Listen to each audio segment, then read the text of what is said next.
From elaborate florist arrangements to supermarket bouquets, the vast majority of flowers sold in the U.S. are imported from countries with climates friendly for growing.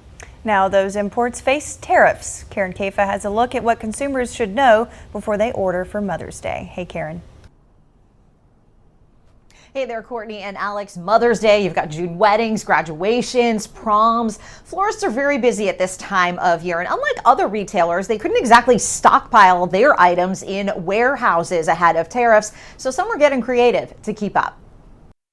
The Mother's Day rush is on at Washington, D.C.'s Little Acre Flowers. It's by far our busiest week out of the entire year. Bringing in new stems daily. We get all of the flowers that we work with from nearby farms, as close as we can from our location here in DC. Little Acre's locally sourced flowers are an exception in the floral industry. More than 80% of flowers sold in the U.S. are imported, according to the Association of Floral Importers of America, mostly from Colombia and Ecuador. They have the same temperature all year round. So the commerciality of growing what we need for the consumers 52 weeks a year is able to be done. AFIA Executive Vice President Christine Bolt says the floral industry has deeply felt President Trump's baseline 10% tariff on all goods coming into the U.S.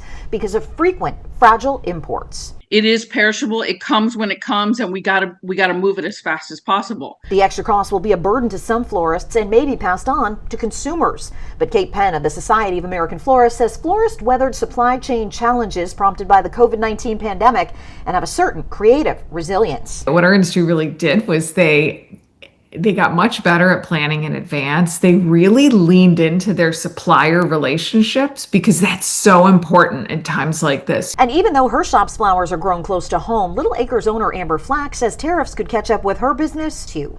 The farmers that we work with, they may source things like bulbs or seeds from international sources, and if those things are marked up, that cost is eventually going to get passed along to us.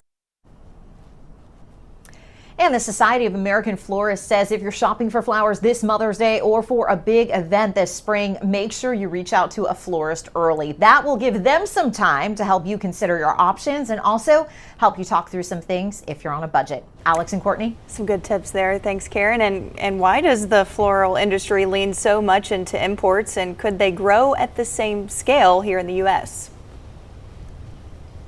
Well, Courtney, there's just so much demand for flowers here in the U.S. Think about it. You can basically walk into any supermarket in the country and pick up a bouquet of flowers. And given the diverse climate that we have here in the United States, you can't exactly grow flowers everywhere, and especially you can't grow them year round. So that's why a lot of your flowers are coming from Ecuador, coming from Colombia, and other parts of the world where the climate is favorable to growing year round. So that's why the United States can't do the same type of growing. When I spoke with Amber Flack, who locally sources the flowers at her shop, she said if you do go that route to try to work around a florist who's dealing with tariffs, make sure you keep in mind that there may be some limitations because the flowers that locally sourcing florist can offer you are going to look a lot like the ones that would grow in your neighbor's garden.